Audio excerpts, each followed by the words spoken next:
this is interesting to think about, which is on the other side of the equation with Paddy Pimblett.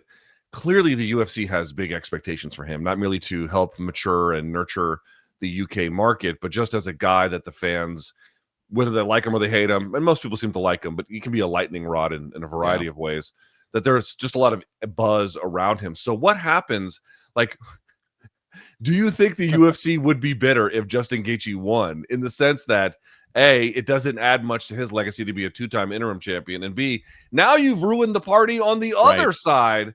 I guess it kind of tells you what they expect to happen. I don't think they think that Gaethje's going to win.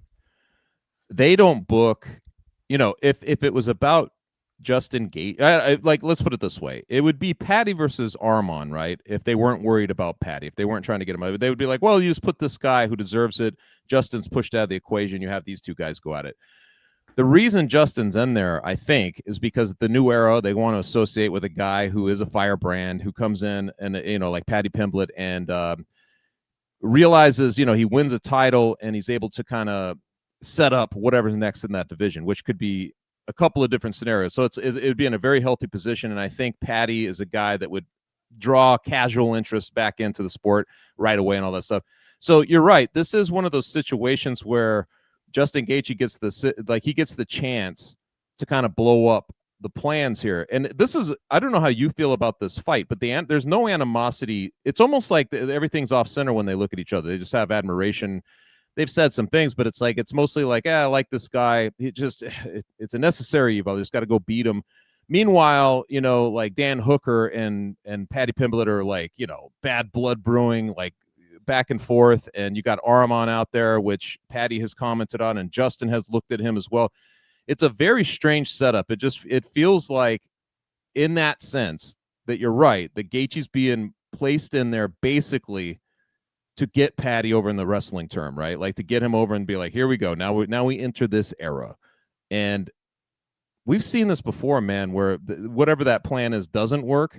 And it would be very interesting if it doesn't. I suppose the worst case scenario, right, is that you have Justin Gaethje, who's never done the UFC wrong, and that's in delivering fights. So if he's your champion, you'll be fine. But that's not the way they're designing it here.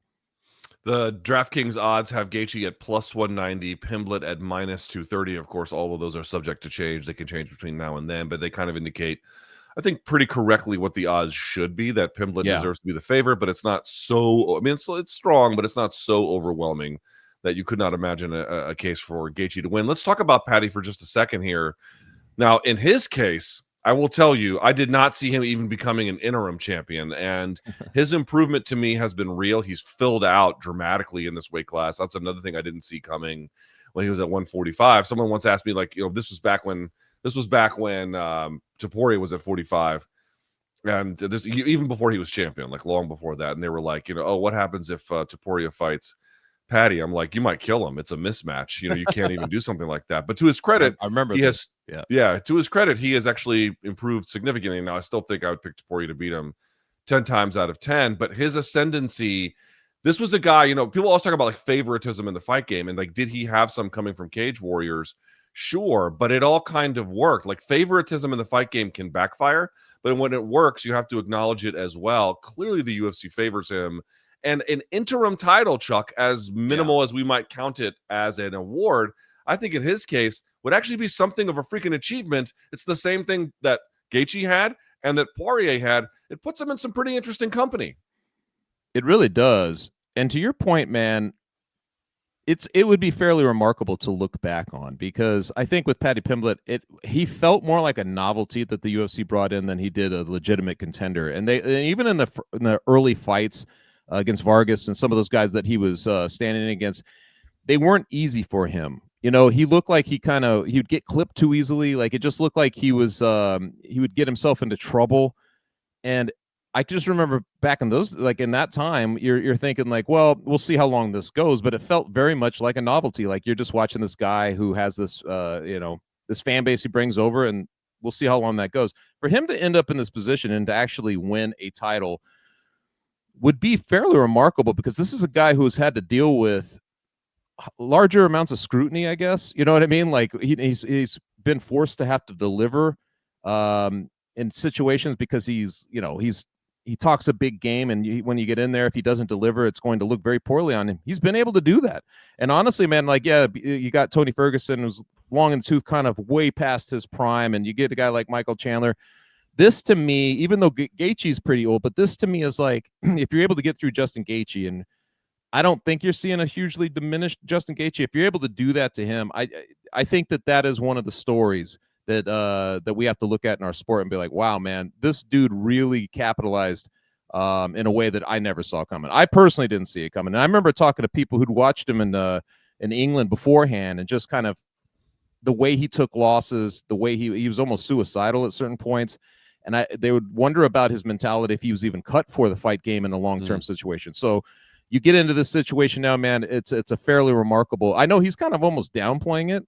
You know what I mean? But this is a big deal for him. Why do you think he's downplaying it?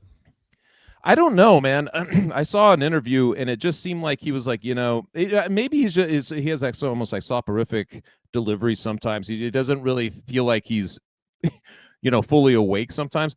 But he was just kind of saying like, it'd be great to be the champion, but it was almost like it was not the end all for him, and all that stuff. But to me, it feels like he's not really seeing it like I'm just pointing out. It's not like he sees it as this escalation in this moment to kind of like put a bow on something that, he came from these very hard beginnings, and here he is. I didn't get that sense from him. Maybe that all changes with the emotions on fight night, but he's just kind of downplayed it, Like, I don't know why, to be honest. What's interesting is I think he almost sees it as automatic. Let's play this video here. Paddy thinks that it's actually fate that he's going to end up unifying the title opposite Ilia Topuria. It's like it's fate, you know what I mean? It was meant to happen, because all that was just over nothing. But now we just dislike each other, you know what I mean? I respect him as a fighter. I think he's a brilliant fighter, lad. Up until Arman fought Hooker, I was thinking Arman was the tougher fight. And then when I fought Hooker, I seen so many holes in his game. So Ilia's the toughest fight out there. People are, for me, Islam's pound for pound #1. He's #2. And I want to beat him, lad. I want to be on that pound for pound list. I want to show everyone why we have weight divisions, and that he's just too small to beat me. As I say, on a professional level, I really respect him. I think he's a very good fighter. He's a great champion, but I'll be an even better one.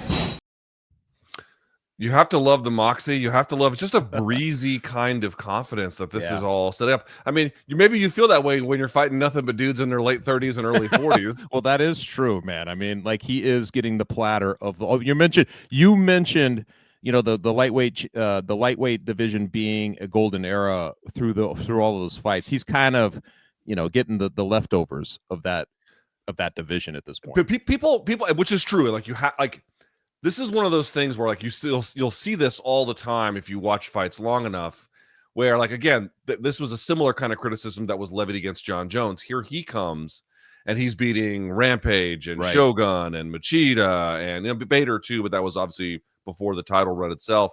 And everyone's like, oh, he's just beating all the old guys. I'm like, that's the job. That's the job of someone who is taking out a division and is instituting generational change. Now, I'm not saying that's what Paddy is going to do, because we're talking about John at the title level doing that, less so at the pre-title level. But, that's the job. At the same time, though, Chuck, the other thing that sort of you come back to is like, okay, it's great to beat all the Unks, but that's not the same as beating the Armans and the Ilias. You know what I mean? Like, well, and it's also that, like, at some point in time, you've seen Gaethje fight everybody, right? Like, you've kind of seen him fight and everybody. Like you said, it's the job to go in there, but it's also the game itself. The game itself is saying, like, the young guy has to come up and get rid of these old guys, and we do it again. It reimagines everything. We have fresh matchups all over the place. And, the excitement level, or I guess the imagination of the fight game, has a whole different meaning if Paddy is holding that belt, even for a little while. Like, you're going to have, he mentions Ilya, they have an ongoing, thing that at some point maybe they can do something about it. It's just, you get a lot of, he's been very good at just kind of setting the table for his run, which maybe it is fate. Maybe that's how he views it, but he's done a very good job, and it just opens up the imagination. Whereas a Gaethje, you know, at some point you're like, well, who else do we want to see him fight? We've kind of seen him fight the gamut, and all these new guys that are coming up doesn't excite you as much.